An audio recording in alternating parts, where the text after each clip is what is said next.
நமச்சிவாய. திருச்சிற்றம்பலம். சிவாய நமக. சிவசிவாய நமக. உன்னை தேடி ஒரு நல்ல செய்தி விரைவிலேயே வரும். உன்னுடைய உள்ளமும் இல்லமும் மகிழ்ச்சியடையும்.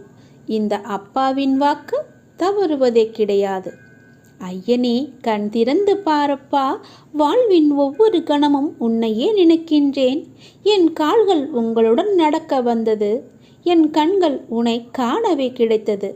இந்த பிறவியிலேயே உனக்காக உண்டானது. இறைவா, என் உடலில் ஒரு சொட்டு உதிரம் இருக்கும் வரையிலும் உன்னை காணும் வரம் வேண்டும். அருள் புரிவாய் அப்பாவே. ஆபத் பாந்தவனே, இன்பம் தருபவனே, ஈகை அளிப்பவனே, ஓல்வினையை அளிப்பவனே, நீங்களே எங்களை பார்த்து கொள்ளுங்கள் அப்பா என்று அவரிடம் நீங்கள் சரணடைந்து விடுங்கள். நான் ஒவ்வொரு மனிதனிடமும் பேசிக்கொண்டிருக்கிறேன். அவர்கள்தான் என்னை அறிந்து கொள்ள முடியாமல் தவித்து கொண்டிருக்கின்றனர். எப்பொழுதுமே பேசிக்கொண்டேதான் இருப்பேன். நான் யாரிடம் பேசினேன் என்பது அல்ல கேள்வி. யார் யாரெல்லாம் நான் பேசியதை கவனித்தார்கள் என்பதுதான் என்னுடைய கேள்வி. நீங்கள் என் பேச்சை கவனித்தீர்களா? இல்லை, இந்த காதில் வாங்கி அந்த காதில் விட்டீர்களா என்று நீங்களே கொஞ்சம் யோசித்து பாருங்கள். என் பேச்சை கேட்டிருந்தால் இப்படி இன்று இது ஆகியிருக்காது. உங்களோடு தொடர்பு கொள்ள இந்த பரந்த அண்டம், இந்த பிரபஞ்சம் முழுவதுமே நான் இயங்கிக் கொண்டிருக்கிறேன். ஆகவே இனிமேலாவது நான் பேசுவதை கவனமாக கேளுங்கள். போகிற போக்கில் நீங்கள் போக வேண்டாம். வாழ்க்கையில் கவலைகள் நிரம்பி துவண்டுவிடும் தருணத்தில் உன்னுடன் யாரும் இல்லையே என நினைத்து நீ கலங்காதே. யார் இல்லாவிட்டாலும் என்ன, உன்னை படைத்த உன் சிவன் சாய்ராம் உன்னுடன் இருக்கிறான் என்பதை நினைத்து நீ மகிழ்ச்சி கொள். பிச்சை எடுக்கும் நிலை வந்தாலும் சிவனையும் சாய்ராம் என நினை. நீ எப்போது வேண்டுமானாலும் வாழ்வில் நிச்சயமாகவே உயரலாம். நல்லதையே நினைத்துப்பார், நல்லதையே செய்து பார். உங்கள் வாழ்க்கையில் நல்ல திசையை நோக்கி செல்லவில்லை, நல்ல திசை என் கண்களுக்கு புலப்படவில்லை என்றால் நீங்கள் செய்ய வேண்டியது ஒன்றுதான். உங்கள் இரு கண்களையும் இறுக்கமாக மூடிக்கொண்டு அப்பாவின் பெயரை சொல்லுங்கள். நீங்கள் என் கையை பிடிக்கும்போது எதுவுமே தவறாக நடக்காது. கண்களை மூடி எனக்கு முன்னால் அமர்ந்து என்னுடைய நாமத்தை சொல்லிக்கொண்டே வாருங்கள். உங்களுக்கு துணையாக நான் உன் கையை பிடித்து அழைத்து கொண்டு போவது உங்களுக்கு தெரியும். நீ எதை நோக்கி நீ பயணப்பட வேண்டும் என்று நினைக்கிறாயோ அதை நோக்கி நானே என் கையை பிடித்து அழைத்து கொண்டு செல்வேன். நீ கவலைப்படாமல் இரு. இனிமேல் உனக்கு எல்லாமே ஏற்றமாகத்தான் இருக்கப் போகிறது. நான் உன் கையை இறுக்கமாகவே பிடித்து கொள்கிறேன். நீ என்னை விட்டு விடாதே. நீயும் என்னை இறுக்க பிடித்துக்கொள். உனக்கு துணை நான் தான். வாழ்வில் உனக்கான தேடல் நிச்சயம் கிடைக்கும். அதற்காக உன்னுடனே நான் துணை நிற்பேன். நீ எதற்குமே கலங்காதே. உன் தேடல் எதுவோ அதை நோக்கி நீ பயணப்பட்டு கொண்டே இரு.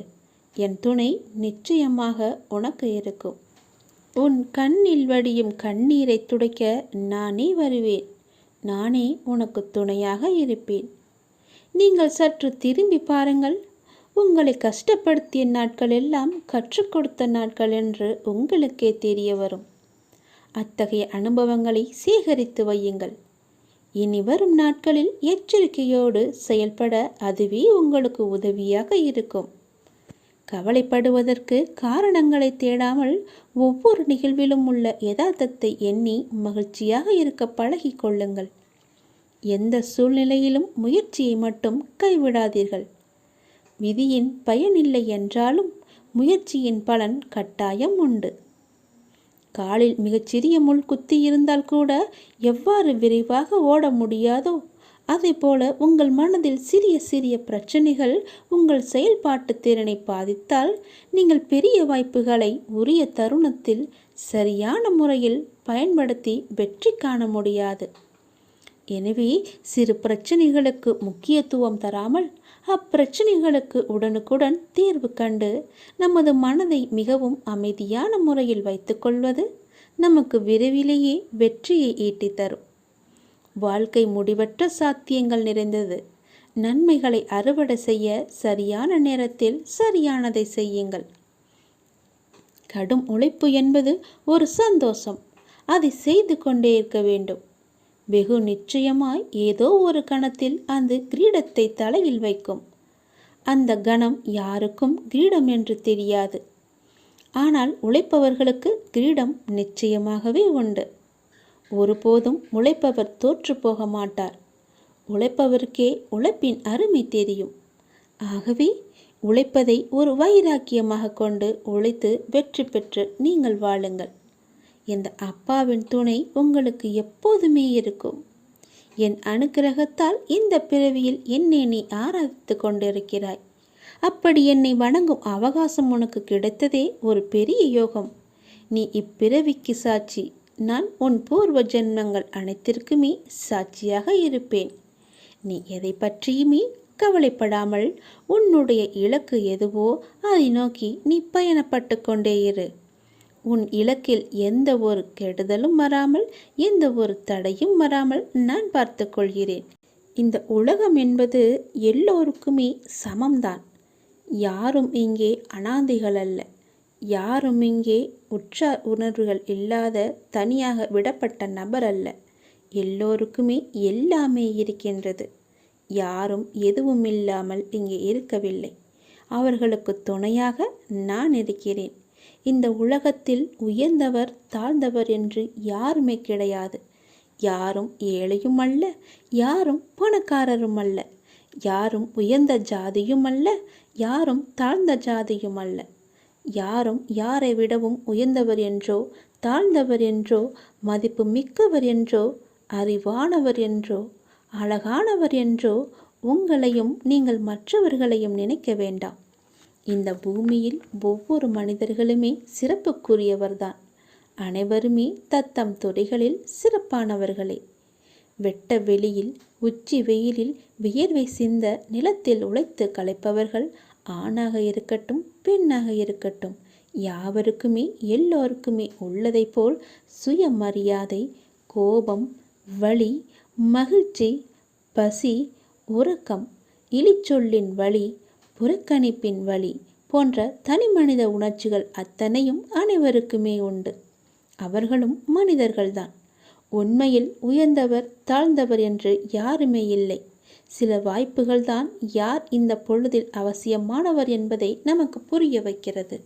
அந்த புரிதலை உணர்ந்து கொள்பவர்கள் மனித நேயத்துடனே நடந்து கொள்வர். மனிதநேயம் கொண்டவர்களாலேயே மக்களை திருப்திப்படுத்தும் சேவையை வழங்க முடியும். அவர்களே மரணித்தாலும் மனிதர்கள் மனங்களில் இடம் பிடித்து எப்போதும் அழியா புகழுடன் இருப்பார்கள். மனிதர்கள் யாராயினும் அவர்கள் அனைவருமே சமம்தான். உயர்ந்தவர் என்றோ தாழ்ந்தவர் என்றோ படித்தவர் என்றோ படிக்காதவர் என்றோ ஏழை என்றோ பணக்காரன் என்றோ கருப்பு என்றோ சிவப்பு என்றோ உயர்ந்த ஜாதி என்றோ தாழ்ந்த ஜாதி என்றோ எந்த இருமே கிடையாது. அப்படிப்பட்ட நிலை நிச்சயமாகவே மாற வேண்டும். சமத்துவம் என்ற நிலை நிலவ வேண்டும் என்றால் மக்கள் மனதில் மாற்றம் ஏற்பட வேண்டும். ஏற்பட்டே ஆக வேண்டும். எனக்கு எல்லோருமே சமம்தான். நான் யாரையும் ஏற்று இரக்கத்தோடு நான் பார்ப்பதே இல்லை.